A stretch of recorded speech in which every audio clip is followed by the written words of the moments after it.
ನಮಸ್ಕಾರ. ಆರೋಗ್ಯ ಮಂಥನ ಕಾರ್ಯಕ್ರಮಕ್ಕೆ ಸ್ವಾಗತ. ಇದು ಮಂಗಳೂರಿನ ಕರ್ನಾಟಕ ಆಯುರ್ವೇದಿಕ್ ಮೆಡಿಕಲ್ ಕಾಲೇಜ್ ಮತ್ತು ಆಸ್ಪತ್ರೆ ಅರ್ಪಿಸುವಂಥ ಆರೋಗ್ಯ ಮಂಥನ ಕಾರ್ಯಕ್ರಮ. ಈ ದಿವಸ ನಮ್ಮ ಜೊತೆಗೆ ಡಾಕ್ಟರ್ ರಾಜೇಶ್ವರಿ ಕಾರ್ತಿಕ್ ಅವರು ಈ ಒಂದು ಮಾತುಕತೆಯಲ್ಲಿ ಭಾಗಿಯಾಗ್ತಾ ಇದ್ದಾರೆ. ನಾನು ಡಾಕ್ಟರ್ ರಾಜೇಶ್ವರಿ ಕಾರ್ತಿಕ್ ಅವರನ್ನು ಈ ಒಂದು ಮಾತುಕತೆಗೆ ಪ್ರೀತಿಯಿಂದ ಸ್ವಾಗತ ಮಾಡ್ತಾ ಇದ್ದೇನೆ. ಡಾಕ್ಟರ್, ನಿಮಗೆ ಪ್ರೀತಿಯ ಸ್ವಾಗತ ಈ ಒಂದು ಕಾರ್ಯಕ್ರಮಕ್ಕೆ. ಡಾಕ್ಟರ್ ರಾಜೇಶ್ವರಿ ಕಾರ್ತಿಕ್ ಅವರು ಕರ್ನಾಟಕ ಆಯುರ್ವೇದಿಕ್ ಮೆಡಿಕಲ್ ಕಾಲೇಜ್ ಮತ್ತು ಆಸ್ಪತ್ರೆಯ ಪಂಚಕರ್ಮ ವಿಭಾಗದ ಅಸಿಸ್ಟೆಂಟ್ ಪ್ರೊಫೆಸರ್ ಆಗಿದ್ದಾರೆ. ಅವರು ಇವತ್ತು ನಮ್ಮ ಈ ಒಂದು ಮಾತುಕತೆಯಲ್ಲಿ ಶರತ್ಕಾಲದಲ್ಲಿ ವಿರೇಚನ ಕರ್ಮ ಅನ್ನೋ ವಿಚಾರವಾಗಿ ಮಾತಾಡಲಿಕ್ಕಿದ್ದಾರೆ. ಆಯುರ್ವೇದ ಶಾಸ್ತ್ರ, ಆಯುರ್ವೇದಿಕ ಪದ್ಧತಿ ಮತ್ತು ಆಯುರ್ವೇದ ವೈದ್ಯಕೀಯ ಚಿಕಿತ್ಸೆ ಎಲ್ಲ ವಿಚಾರದಲ್ಲಿ ಶರತ್ಕಾಲದ ವಿರೇಚನ ಕರ್ಮ ಅನ್ನುವಂಥದ್ದು ಭಾರಿ ಮಹತ್ವದ ಒಂದು ವಿಚಾರ ಕೂಡ ಹೌದು.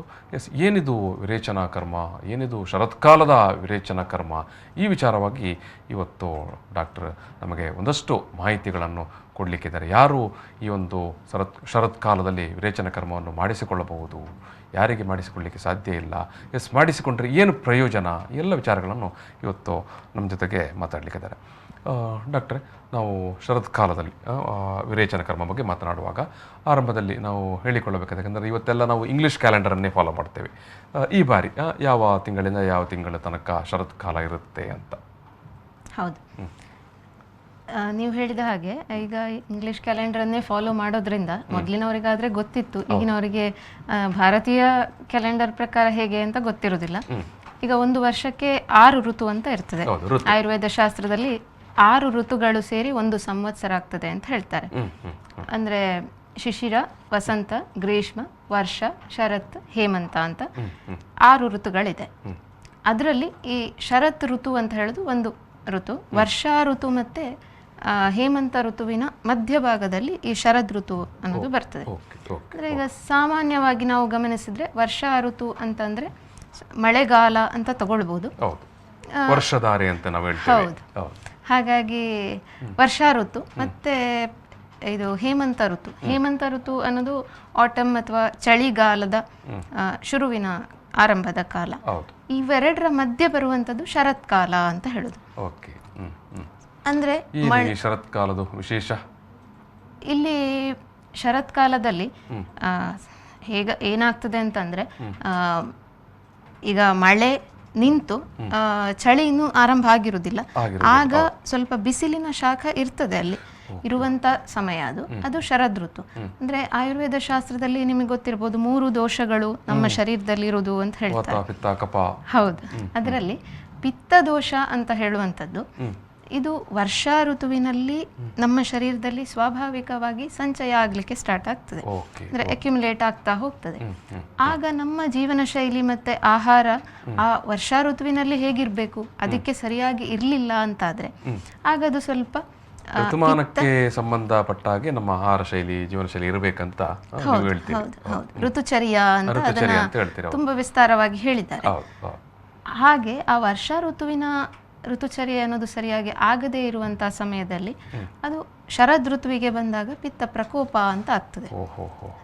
ಪಿತ್ತ ದೋಷ ಮತ್ತೆ ಉಲ್ಬಣಗೊಂಡು ಅದು ಏನ್ ಮಾಡ್ತದೆ ಅಂತಂದ್ರೆ ಶರೀರದಲ್ಲಿ ಒಂದು ರೋಗದ ಆರಂಭಿಕ ಲಕ್ಷಣಗಳನ್ನ ಸೂಚಿಸ್ತಾ ಬರ್ತದೆ. ಹಾಗಾಗಿ ಯಾರು ಹೀಗೆ ಸರಿಯಾಗಿ ನಾವು ಈಗ ಸಾಮಾನ್ಯವಾಗಿ ಅದನ್ನ ಗಮನಿಸದೇ ಇದ್ದಾಗ ನಮಗಿಂತ ಆರೋಗ್ಯದ ಸಮಸ್ಯೆಗಳು ಕಾಣಿಸ್ಕೊಳ್ಬಹುದು. ಶರದ್ ಋತುವಲ್ಲಿ ಸ್ವಾಭಾವಿಕವಾಗಿ ಸ್ವಲ್ಪ ಈಗ ಈ ಪಿಂಪಲ್ಸ್ ಬರುವವರಿಗೆ ಅದು ಜಾಸ್ತಿ ಆಗುದು, ಮೈ ಮೇಲೆ ರ್ಯಾಷಸ್ ಬೀಳ್ಬಹುದು, ಉರಿ ಬರುವಂತದ್ದು, ರಾತ್ರಿ ನಿದ್ದೆ ಕಡಿಮೆ ಆಗ್ತಾ ಇರ್ತದೆ, ಇಂಥ ಸಮಸ್ಯೆಗಳೆಲ್ಲ ಸ್ಟಾರ್ಟ್ ಆಗ್ತದೆ. ಬಾಯಿ ಒಣಗಿದಾಗ ಆಗುದು.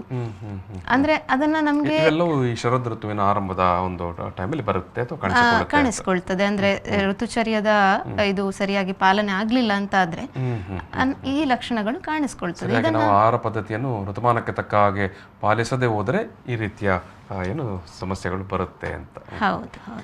ಎಸ್, ಈಗ ನೀವು ಅದಕ್ಕೆ ಶರತ್ಕಾಲದಲ್ಲಿ ವಿರೇಚನ ಕರ್ಮ ಅಂತ ಮಾಡ್ತೀರಿ. ಏನದು ವಿರೇಚನ ಕರ್ಮ ಏನು, ಮತ್ತು ಅದು ಶರತ್ಕಾಲದಲ್ಲೇ ಮಾಡುವಂತ ವಿರೇಚನ ಕರ್ಮ ಏನು ಅಂತ? ವಿರೇಚನ ಕರ್ಮ ಅಂತ ಹೇಳೋದು ಈಗ ಪಂಚಕರ್ಮದಲ್ಲಿ ಸಂಶೋಧನ ಅಂತ ಒಂದು ಶುದ್ಧೀಕರಣ ಪ್ರಕ್ರಿಯೆಗಳು 5 ಬರ್ತದೆ. ವಮನ, ವಿರೇಚನ, ಬಸ್ತಿ, ನಸ್ಯ, ರಕ್ತಮೋಕ್ಷಣ ಅಂತ ಹೇಳಿ ಅದರಲ್ಲಿ ಒಂದು ವಿರೇಚನ ಕರ್ಮ ಅಂತ ಹೇಳೋದು.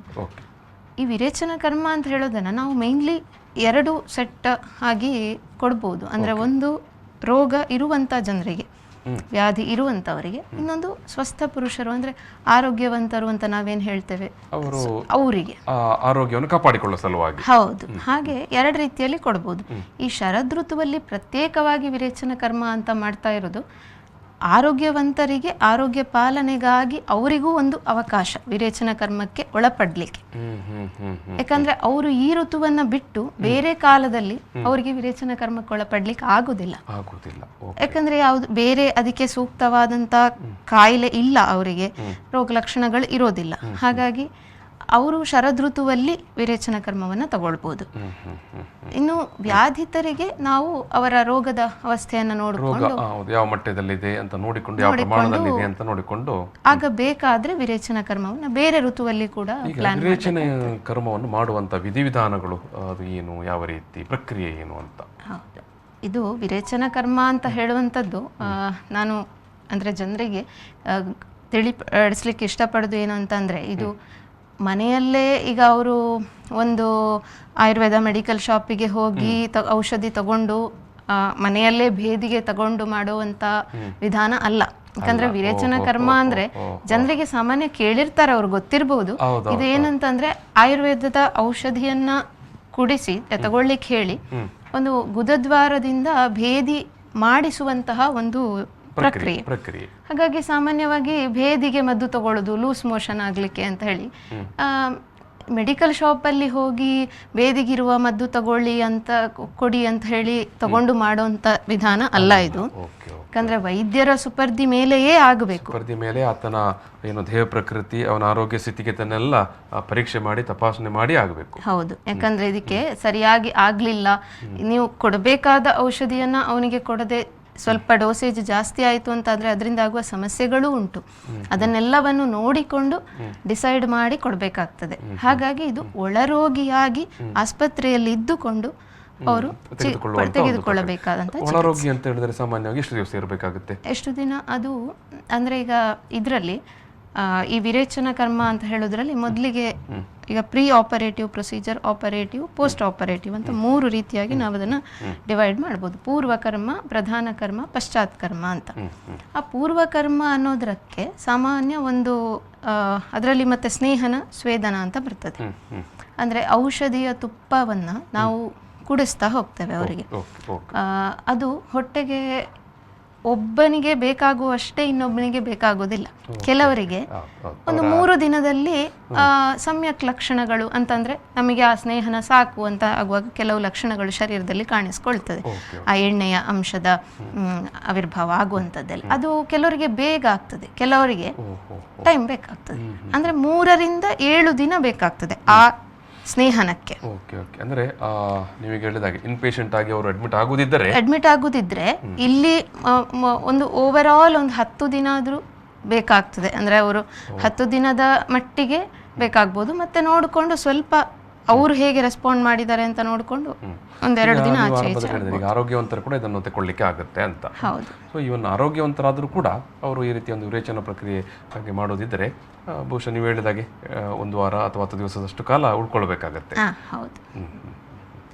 ಇದು ಸಾಮಾನ್ಯ ಇನ್ನೊಂದು ಪ್ರಶ್ನೆ ಬರುತ್ತೆ, ಯಾರಿಗೆ ಇದನ್ನು ಮಾಡಲಿಕ್ಕೆ ಸಾಧ್ಯ ಆಗೋದಿಲ್ಲ ಅಂತ? ಹೌದು ಹೌದು. ಎಸ್, ಏನು ಹೇಳ್ತೀರಿ? ಯಾರಿಗೆ ತಗೊಳ್ಬಾರ್ದು ಅನ್ನೋದನ್ನು ನಾವು ಯಾವಾಗಲೂ ಮೊದಲೇ ನೋಡಬೇಕಾಗ್ತದೆ. ಈಗ ಕೆಲವರಿಗೆ ಏನಂತಂದರೆ, ಈಗ ವಿರೇಚನ ಕರ್ಮ ಮಾಡಿಸುವಾಗ ನಾವಲ್ಲಿ ಲೋಕಲ್ ಎಕ್ಸಾಮಿನೇಷನ್ ಎಲ್ಲ ಮಾಡಿ ಅವರು ಅದಕ್ಕೆ ಫಿಟ್ ಇದ್ದಾರಾ ಇಲ್ವಾ ಅಂತ ನೋಡಿ ಡಿಸೈಡ್ ಮಾಡ್ತೇವೆ. ಈಗ ಕ್ಷತಗುದ ಅಂತ ಹೇಳ್ತೇವೆ. ಅಂದರೆ ಇದು ಗುದ ಮಾರ್ಗದಲ್ಲಿ ಏನಾದರೂ ಗಾಯಗಳಾಗಿರುತ್ತೆ, ಕಜ್ಜಿಗಳಾಗಿರುತ್ತೆ, ಅಂಥವರಿಗೆ ವಿರೇಚನ ಕರ್ಮ ಕೊಡ್ಲಿಕ್ಕೆ ಆಗೋದಿಲ್ಲ. ಮತ್ತೆ ಅಧೋಗತ ರಕ್ತಪಿತ್ತ ಅಂದ್ರೆ ಗುದ ಮಾರ್ಗ, ಯೋನಿ ಮಾರ್ಗ ಅಥವಾ ಮೂತ್ರ ಮಾರ್ಗದಿಂದ ರಕ್ತಸ್ರಾವ ಆಗ್ತಾ ಇರುವಂತ ಟೈಮಲ್ಲಿ ಈ ವಿರೇಚನ ಕರ್ಮವನ್ನು ಮಾಡಿಸ್ಲಿಕ್ಕೆ ಆಗೋದಿಲ್ಲ.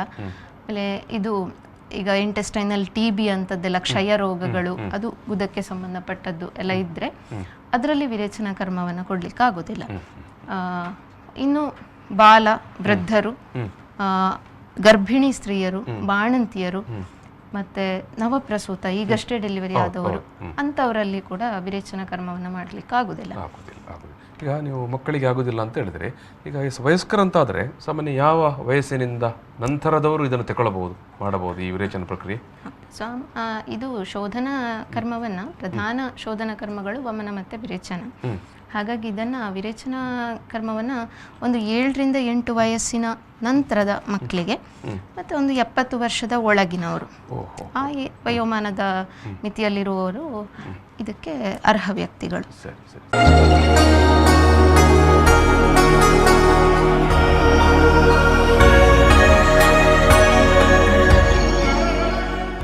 ಆರೋಗ್ಯವಂತರ ಮಾತುಕತೆಗೆ ಮತ್ತೆ ಸ್ವಾಗತ. ಈ ದಿವಸ ನಾವು ಶರತ್ಕಾಲದಲ್ಲಿ ವಿರೇಚನಾ ಕರ್ಮ ಈ ವಿಚಾರವಾಗಿ ಮಾತಾಡ್ತಾ ಇದ್ದೇವೆ.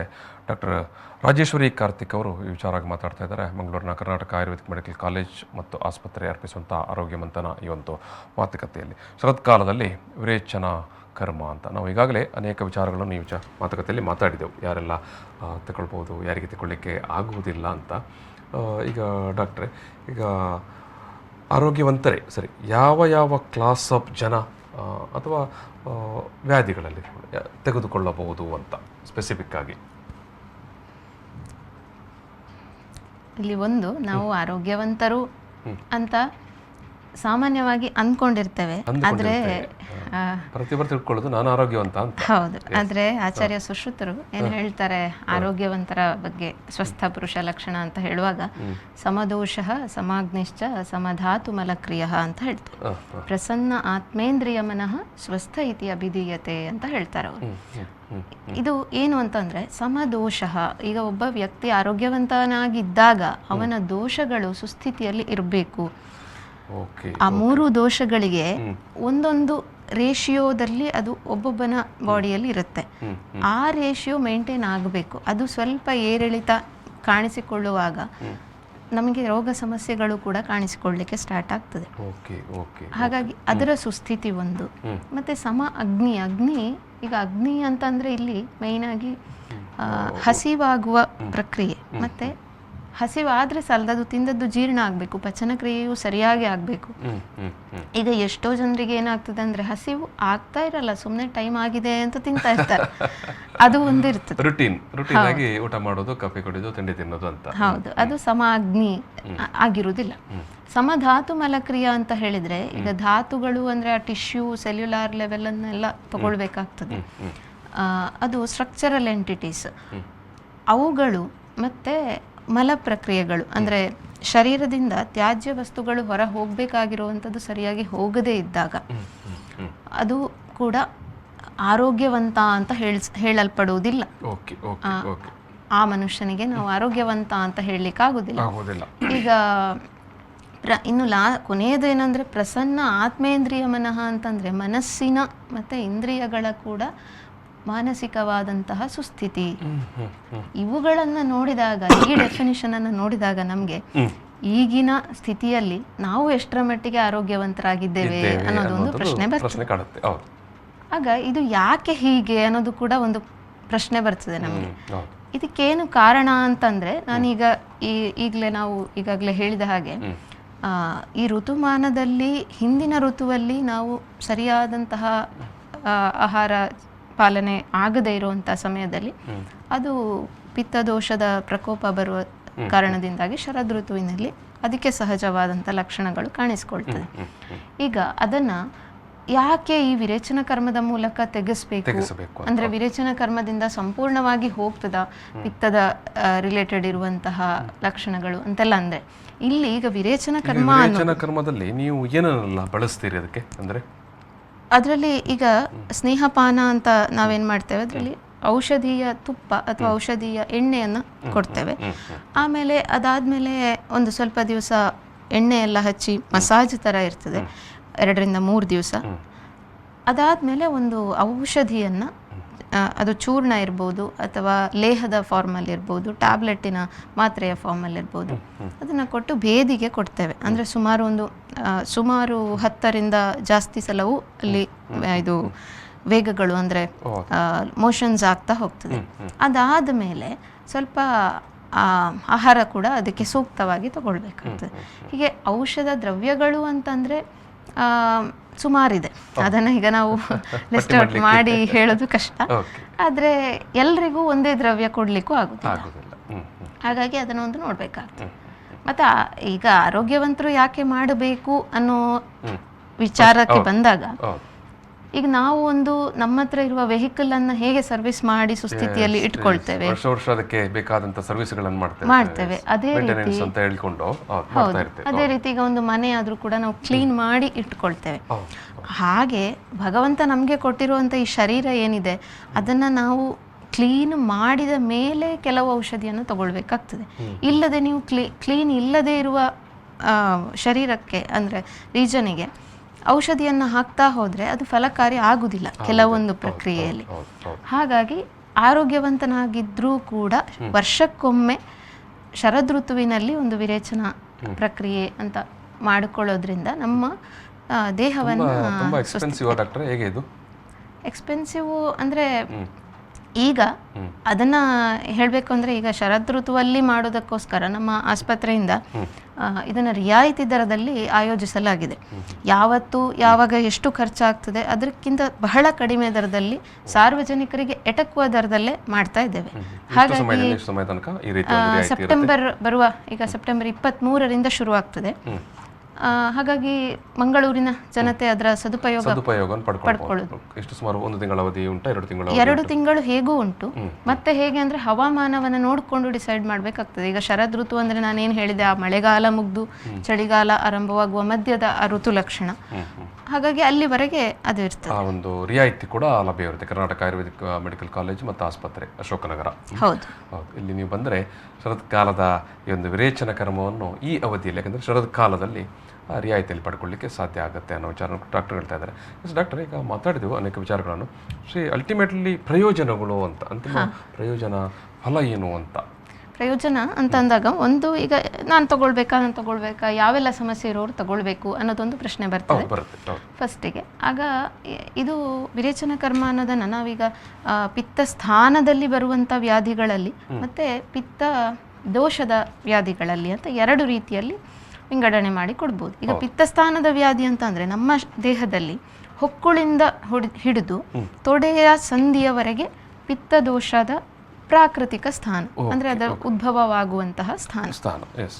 ಹಾಗಾಗಿ ಈ ಭಾಗದಲ್ಲಿ ಆಗುವಂತಹ ರೋಗಗಳಲ್ಲಿ ಯೋನಿ ರೋಗ ಇರಬಹುದು, ಅಥವಾ ಈಗ ಮೆನ್ಸ್ಟ್ರುವಲ್ ಸೈಕಲ್ ಆಗ್ತಾ ಇರ್ತದೆ ಆದರೆ ಓವ್ಯುಲೇಷನ್ ಆಗ್ತಾ ಇರಲ್ಲ, ಅಂಡಾಣು ಬಿಡುಗಡೆ ಆಗುದಿಲ್ಲ ಅಂತ ಸಮಸ್ಯೆ ಇರ್ಬೋದು, ಅಥವಾ PCOS ನಂತಹ ಕಾಯಿಲೆಗಳಲ್ಲಿ ವಿರೇಚನ ಕರ್ಮದಿಂದಾಗಿ ಉತ್ತಮ ರಿಸಲ್ಟ್ ಅಂದರೆ ಇದು ಫಲಿತಾಂಶವನ್ನು ನೋಡಿದ್ದೇವೆ.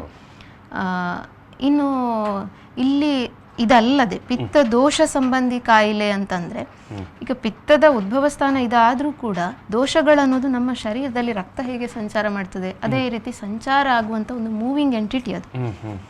ಹಾಗಾಗಿ ಪಿತ್ತ ಸಂಬಂಧಿ ಕಾಯಿಲೆ, ಈಗ ತಲೆನೋವು ಕೂಡ ಪಿತ್ತದಿಂದ ಬರ್ಬೋದು ಕೆಲವೊಂದು. ಹೌದು, ಸಾಮಾನ್ಯ ಜನರು ಕೂಡ ಹೇಳ್ತಾರೆ. ಅಂದ್ರೆ ಈಗ ಮೈಗ್ರೇನ್ ಅಂತ ಕಾಯಿಲೆಗಳು ಕೂಡ ಪಿತ್ತ ಸಂಬಂಧಿಯಾಗಿ ಬಂದಲ್ಲಿ ನಾವು ವಿರೇಚನ ಕರ್ಮ ಕೊಟ್ರೆ ಉತ್ತಮ ಫಲಿತಾಂಶ ಉಂಟು. ಅದಲ್ಲದೆ ಈಗ ಪಿತ್ತ ಸಂಬಂಧಿಯಾಗಿ ಬರುವಂತ ಆಸಿಡಿಟಿ ತರ ಇರ್ಬೋದು, ಕೆಲವರಿಗೆ ಅಲ್ಸರ್ಸ್ ಇರ್ತದೆ. ಈಗ ಡಿಯೋಡಿನಲ್ ಪೆಪ್ಟಿಕ್ ಅಲ್ಸರ್ ಅಂತಹ ಇದನ್ನ ಅಂತ ಕಾಯಿಲೆಗಳಿದ್ದಲ್ಲಿ, ಮತ್ತು ಒಬಿಸಿಟಿ, ಈಗ ಸ್ಥೂಲಕಾಯ ವೆಯ್ಟ್ ಲಾಸಿಗೋಸ್ಕರ, ತೂಕವನ್ನು ಇಳಿಸುವುದಕ್ಕೋಸ್ಕರ ವಿರೇಚನ ಕರ್ಮವನ್ನು ತಗೊಳ್ಬೋದು. ಇನ್ನು ಕೆಲವರು ಹೈಪೋಥೈರಾಯ್ಡಿಸಮ್ ಇಂದ ಬಳಲ್ತಾ ಇರ್ತಾರೆ. ಥೈರಾಯ್ಡ್ ರಿಲೇಟೆಡ್ ಅಂದರೆ ಮಾತ್ರೆಗಳಿರುತ್ತೆ, ಆದರೆ ಅದರ ಜೊತೆಗೆ ನಮ್ಮ ಶರೀರವನ್ನು ಒಂದ್ಸಲ ನೀವು ಈ ಡಿಟಾಕ್ಸಿಫಿಕೇಶನ್ ಮಾಡಿಕೊಂಡ್ರೆ ನಿಮ್ಮ ಔಷಧಿ ಇನ್ನೂ ಉತ್ತಮ ರೀತಿಯಲ್ಲಿ ಉಪಯೋಗ ಪಡ್ಕೊಳ್ಳಿಕ್ಕೆ ಅದು ಹೆಲ್ಪ್ ಆಗ್ತದೆ. ಸೊ ಈಗ ನೋಡಿದ್ದಾರೆ, ಸಾಮಾನ್ಯವಾಗಿ ಆಯುರ್ವೇದ ಅಥವಾ ಪ್ರಕೃತಿ ಚಿಕಿತ್ಸೆ ಎಲ್ಲ ವಿಚಾರ ಬರುವಾಗ ಈ ವಿಚಾರಗಳನ್ನೆಲ್ಲ ಮಾತನಾಡುವಂಥದ್ದೇ. ಮಾಡರ್ನ್ ಮೆಡಿಸಿನ್ ಈ ವಿಚಾರವಾಗಿ ಈ ರೀತಿಯ ಏನು ಪ್ರೋಸೆಸ್ ಬಗ್ಗೆ ತುಂಬ ಮಾತಾಡೋದು ಕೂಡ ಇಲ್ಲ. ಸೊ ಬಹುಶಃ ಇಲ್ಲಿ ನಾನು ಏನು ನಿಮ್ಮ ಹತ್ರ ಕೇಳಲಿಕ್ಕೆ ಅಥವಾ ಹೇಳಲಿಕ್ಕೆ ಬಯಸು ಅಂತ ಹೇಳಿದ್ರೆ, ಭಾರಿ ಪುರಾತನ ಕಾಲದಿಂದಲೇ ಆಯುರ್ವೇದಕ್ಕೆ ಭಾರಿ ಪುರಾತನ ಒಂದು ಇತಿಹಾಸ ಇರುವಂಥದ್ದು. ಆವತ್ತೇ ಈ ರೀತಿಯ ಒಂದು ಏನು ಸಂಶೋಧನೆಯನ್ನು ಮಾಡಿ ಅವತ್ತಿನ ಅವರ ಒಂದು ಜ್ಞಾನ ಭಂಡಾರದ ಮೂಲಕ ಇಂಥ ವಿಚಾರಗಳನ್ನೆಲ್ಲ ಈಗ ನೀವು ಹೇಳಿದಂಥ ಗ್ರಂಥಗಳನ್ನೆಲ್ಲ ಉಲ್ಲೇಖ ಮಾಡಿ ಇಟ್ಟಿದ್ದರು. ಬಹುಶಃ ಇದೊಂದು ನಮ್ಮ ಜ್ಞಾನ ಪರಂಪರೆಯ ವಿಚಾರ ಅಂತಲೇ ಹೇಳ್ಬೋದು. ವೀಕ್ಷಕರೇ, ಸಾಕಷ್ಟು ವಿಚಾರಗಳನ್ನು ಶರತ್ಕಾಲದಲ್ಲಿ ವಿರೇಚನಾ ಕರ್ಮದ ಬಗ್ಗೆ ಡಾಕ್ಟರ್ ರಾಜೇಶ್ವರಿ ಕಾರ್ತಿಕ್ ಅವರು ವಿಚಾರಗಳನ್ನು ನಮ್ಮ ಮುಂದೆ ಇಟ್ಟಿದ್ದಾರೆ. ಭಾರಿ ಹಳೆಯ ಒಂದು ಪಾರಂಪರಿಕ ಪದ್ಧತಿ ಇವತ್ತಿನ ಆಧುನಿಕ ಆಯುರ್ವೇದ ಚಿಕಿತ್ಸೆ ಅಥವಾ ವೈದ್ಯಕೀಯ ಪದ್ಧತಿಯಲ್ಲೂ ಕೂಡ ಅದನ್ನು ತುಂಬ ಮಾಡರ್ನೈಸ್ಡ್ ವ್ಯವಸ್ಥೆಗಳ ನಡುವೆ ಇವತ್ತು ದೊಡ್ಡ ದೊಡ್ಡ ಆಯುರ್ವೇದಿಕ್ ಆಸ್ಪತ್ರೆಗಳು ಇದ್ದಾವೆ. ಅಲ್ಲೆಲ್ಲ ಕೂಡ ಅದನ್ನು ಈ ರೀತಿಯ ಒಂದು ಚಿಕಿತ್ಸಾ ಪದ್ಧತಿಯನ್ನು ಕೊಡ್ತಾ ಇದ್ದಾರೆ. ಮಂಗಳೂರಿನ ಮಟ್ಟಿಗೆ ಮಂಗಳೂರಿನ ಕರ್ನಾಟಕ ಆಯುರ್ವೇದಿಕ್ ಮೆಡಿಕಲ್ ಕಾಲೇಜಿನಲ್ಲಿ ಈ ಒಂದು ಚಿಕಿತ್ಸಾ ಪದ್ಧತಿಯನ್ನು ಈಗಾಗಲೇ ಡಾಕ್ಟರ್ ಹೇಳಿದರು, ಶರತ್ಕಾಲದಲ್ಲಿ ತುಂಬ ರಿಯಾಯಿತಿಯಲ್ಲಿ ನಾವು ಈ ಒಂದು ಚಿಕಿತ್ಸೆಯನ್ನು ಕೊಡ್ತಾ ಇದ್ದೇವೆ ಮತ್ತು ಎಲ್ಲ ವರ್ಗದವರಿಗೆ ಇದೊಂದು ತುಂಬ ಪರಿಣಾಮ ಕೊಡುವಂಥ, ಪ್ರಯೋಜನ ಕೊಡುವಂಥ ಒಂದು ಚಿಕಿತ್ಸಾ ಪದ್ಧತಿ. ಆರೋಗ್ಯವಂತರು ಅಥವಾ ಆರೋಗ್ಯ ಸುಧಾರಣೆ ಆಗಬೇಕಂತ ಬಯಸುವವರಿಗೆ ಕೂಡ ಮತ್ತು ಬೇರೆ ಬೇರೆ ವ್ಯಾಧಿ ಇರುವವರಿಗೆ ಕೂಡ ತುಂಬ ವಿಚಾರಗಳನ್ನು ನಮ್ಮ ಜೊತೆಗೆ ಹಂಚಿಕೊಂಡಿದ್ದಾರೆ. ನಾನು ಈ ಒಂದು ಮಾತುಕತೆಯನ್ನು ಇಲ್ಲಿ ಸಮಾಪನ ಮಾಡೋ ಸಂದರ್ಭದಲ್ಲಿ ಡಾಕ್ಟರ್ ರಾಜೇಶ್ವರಿ ಕಾರ್ತಿಕ್ ಅವರಿಗೆ ಮತ್ತೊಮ್ಮೆ ಸಮಸ್ತ ವೀಕ್ಷಕರ ಪರವಾಗಿ ಪ್ರೀತಿಪೂರ್ವಕ ಧನ್ಯವಾದ ಸಮರ್ಪಣೆ ಮಾಡ್ತೇನೆ. ಡಾಕ್ಟ್ರೇ, ಥ್ಯಾಂಕ್ ಯು. ನಾನು ಈ ಒಂದು ಮಾತುಕತೆಯಲ್ಲಿ ಸಮಾಪನ ಮಾಡ್ತಿದ್ದೇನೆ. Thank you.